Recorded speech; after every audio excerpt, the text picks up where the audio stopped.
entirely different story, and probably one of the most successful ones that I was involved in, and I was involved in quite a lot in those last few weeks. In as much as there was, once again, it was a flight of four of us, and we were flying down the main river there in Burma, which is escaping me at the moment, but it was just south of Crome, and we were at about 2,000 feet, and just south of Crome, and we noticed these two barges, quite large barges. They were flat barges, there wasn't any sails or anything. They were covered in cloth or something, cloth or some sort. And we couldn't see anybody steering the bloody things. There just didn't seem to be anybody there. There was just these two barges travelling slowly down the Wazzy Hill. Anyway, our flight commander told the three of us to stay up where we were. He decided to go down. He flew around them a couple of times at about 200 feet or something like that. Couldn't see anybody, and it was his decision as to whether we attacked or whether we didn't.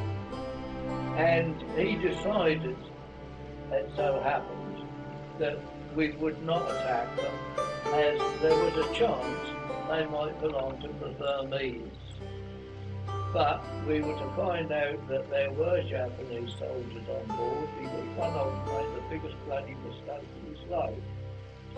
As our flight commander started to come up to where we were, he opened fire. This Japanese fellow opened fire with an automatic. Actually, he did put one or two holes in the port wing of our Mustang, but fortunately didn't hit anything critical. And so, having joined us up there, we now knew that there were Japanese on board. And so we split up into two pairs, positioned ourselves, and we attacked them broadside on. Flight commander and myself took the first one, broadside on, gave them a blast which flew over the top. The other two lads took the second one. We turned round to attack them broadside on from the other side, and as we came back, the first one that we attacked was beginning to sink from the rear. And the other one, the other lads that attacked, was beginning to show signs of going on fire. But what was more interesting was that all these covers were being pulled back. And there must have been, it's a bit of a guess, but probably about 200 Japanese in each of them. So there's about 400 Japanese there, roughly. That's a bit of a guess. And needless to say, war being what it is, flying and we flew up and down that river, firing at them all the time as they tried to get to the edge of the river and into the jungle out of our way. And we kept on, I suppose, up and down about 4 occasions until we completely ran out of ammunition. And I doubt whether very many, if any of those Japanese lads ever lived to see their homeland again. And that was probably the most successful that I did. So now we get to about June of that year, and of course that's the time for the heavy rains, etc. And we were, as I say, we were at Acton, and we got periods when virtually all day there was about 2 inches of water on the runway. With those heavy Thunderbolts, it wasn't safe to try and take the water.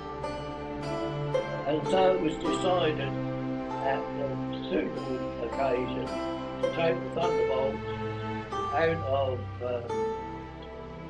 Burma altogether back to India, and So I found myself now back in India on the east coast of the Bay of Bengal at a place called Visakhapatnam. We had a very pleasant short leave.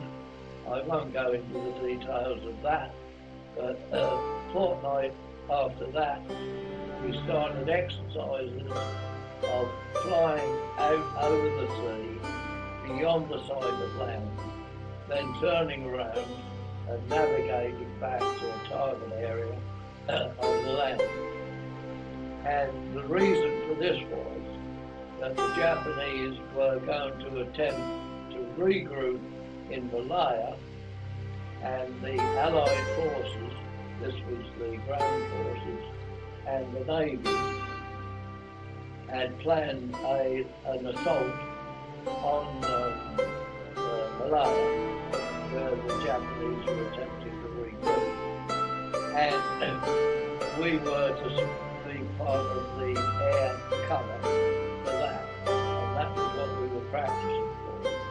And in northern Sumatra, there were the airfields being dug out for us to operate from.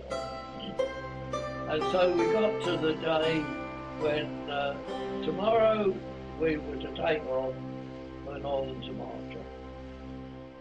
And it was on that day before we were due to go that the Americans dropped the atomic bombs on Japan.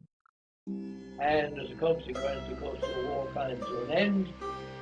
And I never did leave India. We never went down to northern Sumatra. I was to be in India for another 10 months. And during that, we travelled to one or two different airfields.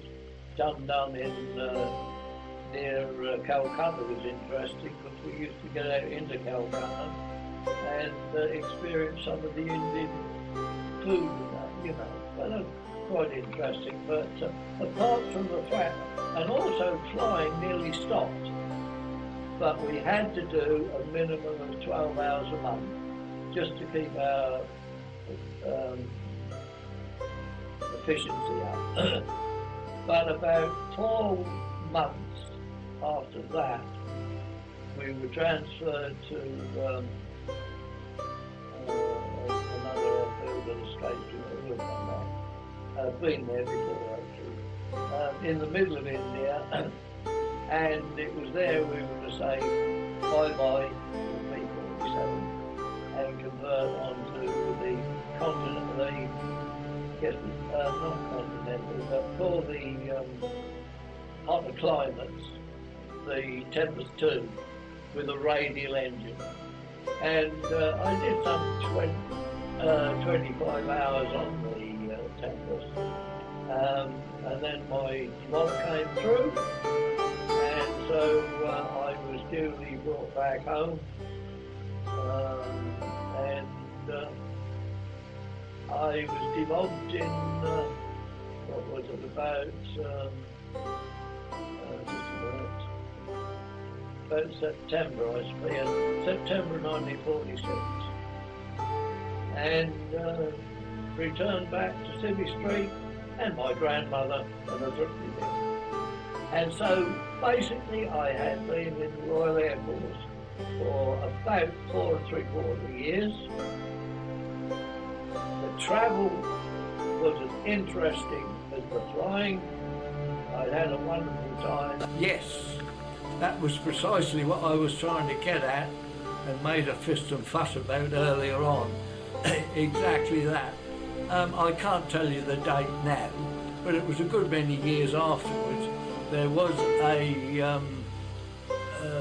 squadron reunion, and they had one every year. And I used to go to them, but I don't go now because I can't walk too far. Now, you see me walking about, it's okay. But if I was to walk down the road, I can only get about halfway up there. I can't do it. So I don't go to the reunions. There's one every year there now at 30 Squadron. There used to be one at Duxton. And then I was a bit surprised to find that they got sold to somebody in Canada. But somebody was indicating to me recently, and here again I'm attacking my memory again, and I got a suspicion that, and it is no more than a suspicion, just bear, I'll tell you where I'm pretty sure you can see a Thunderbolt, and that's at the Air Force Museum. Yes, let's put it this way. I am not unhappy that I didn't get involved in personal fighting with the Japanese aircraft. After all, I had a great desire to return home to my family and so forth. We have to realise that the Japanese at that time were, and I'm talking about the Japanese Air Force in particular now, were at a considerable disadvantage in as much as, you see, I joined 30 Squadron in 1940, it was October of 1944. Now in January of 1944, at long bloody last, they managed to get some Mark 10 Spitfires over to Burma, and they changed things because up to that time the Japanese have more or less been in charge in the air. But those, I forget, there was only about 3 squadrons of these Spitfires. I'm not sure of the exact number, but they completely changed the thing round, in as much as the Japanese aircraft couldn't cope and the Spitfires changed each round. Now the thing was, you have to remember that this time in the war, the Allies in the Pacific were getting closer and closer to Japan. And Japan were more concerned about that than what was going on in Burma. Now Burma was in fact the furthest distance that Japanese personnel ever went from their homeland, you know, during that war. But the thing I'm getting at is that as the Japanese aircraft were being shot down by the Spitfires, 9 times out of 10 they weren't being replaced either with an aircraft or with a pilot, because the Japanese were too concerned about what they'd got over in the far, you know, near their own homeland. So, to be perfectly honest, I suppose I have to say this, that when I came into things in October of 1944, we completely controlled the air. Yes, I did see Japanese aircraft in there, but you take that first attack on Rangoon that I mentioned earlier. There were 48 of us and 3 of them.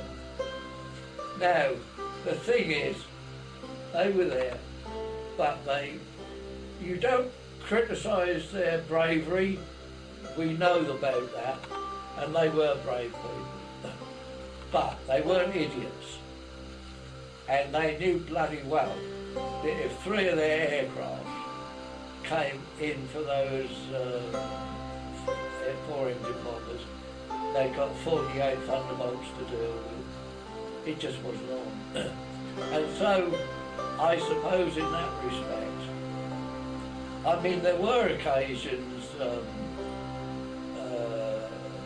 you know, when I might not have made it. I mean, there was an occasion when we were dive bombing Magway airfield.